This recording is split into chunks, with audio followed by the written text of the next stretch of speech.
This channel does not promote any violent, harmful, or illegal activities. All content provided by this channel is meant for an educational purpose only. গত 10 দিন ধরে আন্দোলনে 2016 SLST শিক্ষকরা আগামীকাল supreme কোর্টে চাকরি বাতিল মামলার শুনানির আগেই অনশনে 20 জন শিক্ষক মাটিতে দণ্ডি কেটে বিক্ষোভ শিক্ষকদের। আগামীকাল সুপ্রিম কোর্টের রায়ের দিকে তাকিয়ে রয়েছেন চাকরিজীবীরা। অযোগ্যদের আলাদা করে চাকরি ফেরানোর দাবি তুলছেন শিক্ষকরা। রাস্তায় গড়াগড়ি খাচ্ছেন, দণ্ডি কাটছেন, এরা প্রত্যেকে শিক্ষক। এই শিক্ষকরা আজকে 10 দিন ধরে রাজপথে বসে রয়েছেন এবং রাস্তায় দণ্ডি কেটে তারা বিক্ষোভ প্রদর্শন করছেন। তার কারণ আগামীকাল সুপ্রিম কোর্টে শুনানি রয়েছে। চাকরি করার পর হঠাৎ করে তাদের চাকরি চলে গিয়েছে, দুর্নীতির অভিযোগে বিদ্ধ হয়েছে প্যানেল, কিন্তু তারা মোটেও দুর্নীতিগ্রস্ত নন। কেন তাদের চাকরি চলে গেল? কেন বিকাশ ভবন বা শিক্ষা দপ্তর বা স্কুল সার্ভিস কমিশন তাদের জন্য গলা ফাটালো না? এই মর্মেই কিন্তু বিক্ষোভ প্রদর্শন করতে কলকাতার রাজপথে এই শীতের দিনে জল ঢেলে তাদের দণ্ডি কাটতে হচ্ছে শিক্ষকদের। এরা পড়াশোনা করে পরীক্ষা দিয়ে শিক্ষক হয়েছিলেন, কিন্তু এখন তারা চাকরি আমরা চাই সংবিধান, আমরা শ্রদ্ধা করি সংবিধানকে, আমরা অনেক শ্রদ্ধা করি। আমরা জানি ভারতবর্ষের আইন, এই সংবিধান আমাদের এই পাপ মুক্তি দেবে, যে কারা যোগ্য এবং কারা অযোগ্য ঠিক করে দেবে।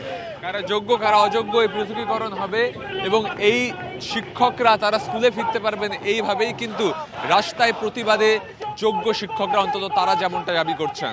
ক্যামেরায় গৌরবের সঙ্গে সুমন, TV9 বাংলা, কলকাতা। হাই স্কুলে ড্রপ আউট, উচ্চ প্রাথমিকে তালা। আচ্ছা, রাজ্যের বিশ্ববিদ্যালয়গুলোতে কি চলছে?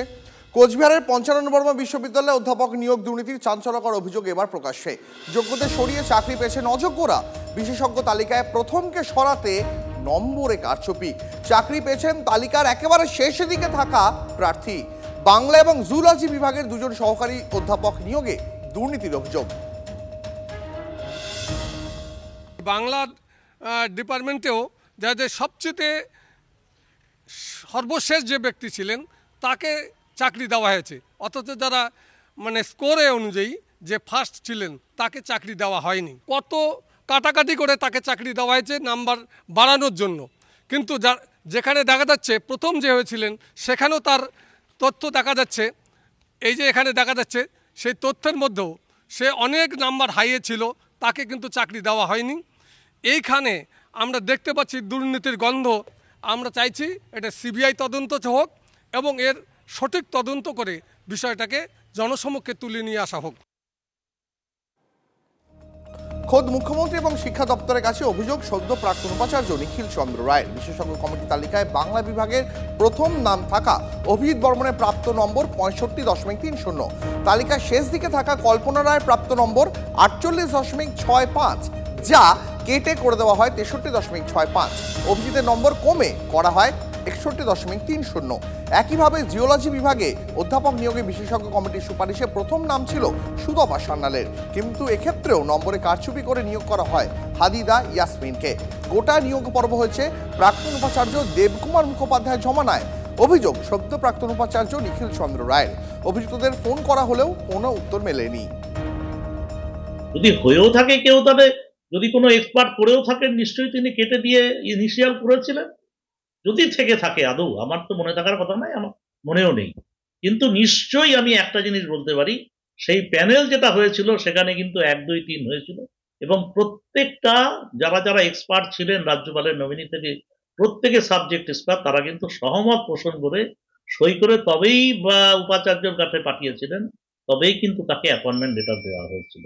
এইটুকুই উপাচার্যের ভূমিকা, এর বেশি কিছু না। উপাচার্য নিজে কখনোই কোনো সিলেকশন কমিটিতে হাজির ছিলেন না। অভিযোগ যেমন উঠেছে, অভিযোগের পাল্টা বক্তব্য এসেছে। তবে কি কারণে প্রথম হওয়া ব্যক্তির নম্বর কেটে তাকে দ্বিতীয় করা হলো আর শেষ দিকে থাকা ব্যক্তির নম্বর কেটে বাড়িয়ে তাকে প্রথম করা হলো, এই নিয়ে কিন্তু কোনো সদুত্তর মেলেনি।